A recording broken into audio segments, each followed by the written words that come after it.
Hello dear World of Warcraft friends, welcome back to a new video on my channel. Today I have a tip for the new weekly reset, because like every week we have a bonus event starting. This week you can get tier set pieces through the weekly set quest. Just to be clear, it's a chance, it's not guaranteed, but this is the first time it's like this, and we know this thanks to the American players among others. Also, this week you have a bonus chance at Invincible and Mimiron's head. Really awesome. That's how it works. Let's take a look at it. If you don't want to miss any tips, tricks or news, feel free to subscribe, and with that, let's get started. These are the weekly quests that you can get here this week. In this case, I had already completed it, but we have the bonus event Timewalking Wrath of the Lich King going on. So far so good. In this case we have the weekly quest without the turbulent timeways.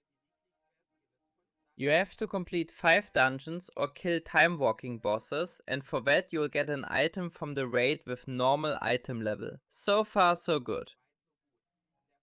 In the past, it was always the case that tier set pieces couldn't drop from this. However, that seems to have changed now. And I find that very interesting. For example, we saw on Reddit that someone posted a picture where a tier set piece actually dropped. We can see it here, this is the screenshot. He completed the quest and got Venom Forged effigy from his weekly chest.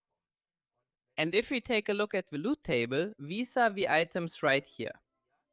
I'm not exactly sure which one it is, but the icon and the name are pretty clear. It was simply a tier set piece. Like I said, that wasn't possible before, now it apparently is. And that makes the time-walking dungeons even better, all in all. Yeah, if you have the chance, maybe put together a guild group and then blast through them. Then it goes a bit faster, but basically we've got, I don't know, Azul Nerup here. I think the Forge of Souls is included. I'm not 100% sure about the dungeon pool right now. But Warlock actually goes pretty quickly, so you should just fly through it, turn the thing in, and that's it. Then one thing that's even more important is the fact that there's also a weekly quest here. Disturbance detected Ulduar. You can get this quest either in Dalaran, so if you go to Dalaran in Wrath of the Lich King, you'll find it in the middle of the floating island. The quest giver will be marked on your map, where you'll be told, hey, go to Ulduar and take down the bosses. And then you'll get another chest here. The special thing is, the gear from this chest is heroic level gear. So you just get a heroic item from it, and that's really strong. Whether a P set can also be inside? Honestly, I don't know that. I just read that it comes from the normal weekly, so the one where you complete 5 dungeons. In theory, it shouldn't be like that though, because these items that drop from the weekly with class clutch boss XY, they always drop you items that actually come from the respective raid itself. So here in theory you would get something from Ulduar. That's usually not the absolute best, especially the trinkets aren't that great anymore. But it's definitely worth picking them up. The items can also be converted into tier set pieces through the catalyst. So it's definitely worth doing this quest as well. So that means with both weeklies you'll get a normal raid piece from the Toxic Abyss. That's already pretty awesome.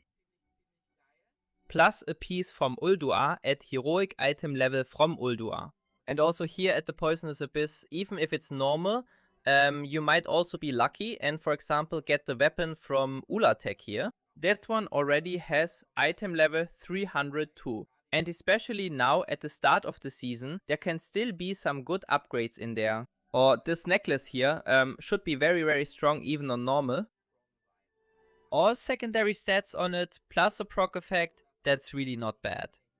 But what also comes with it is the fact that from this weekly quest, like Battle Your Way Through Ulduar, mounts can also drop. Specifically, the raid mounts from Wrath of the Lich King. In this case, I know for sure that Invincible can be in that chest. So, the Lich King Heroic Mount, really, really awesome. This one here. Or it could be Mimiron's head. As for the other stuff, Archeron's Chamber isn't in the loot pool, and Eye of Eternity, so those small raids, I don't think they are either.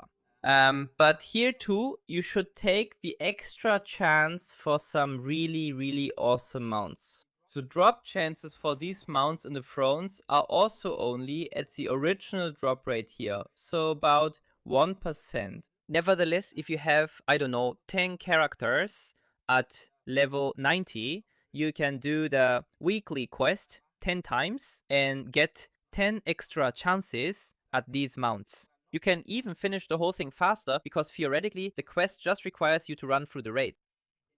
In this case, you simply go to your group finder, pre-made groups, and either legacy raids or custom. You usually find it in both.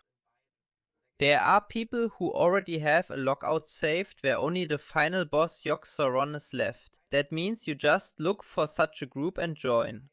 As soon as you queue for it and accept, you automatically end up in the instance, so you don't even have to fly there yourself. Then you walk through, take down the final boss, it might take about 5 minutes, and just like that, you've completed the quest to defeat the bosses in Ulduar. And you get your heroic piece. Here's a little tip, I would do the Ulduar quest first, because that one boss, Yogg-Saron, counts for the other quest with the 5 Timewalking dungeons or bosses. That means afterwards you would only need to do 4 more. So that's also very, very useful. So it's really worth it to pick up these 2 quests. Give it a try. And if you got a tier set, feel free to write it in the comments, or if you got one of the mounts. I am rooting for you. Fingers crossed. And with that, thanks for watching. See you in the next video. Have a wonderful time. Kisses. And hopefully we'll see each other again tomorrow. Take care.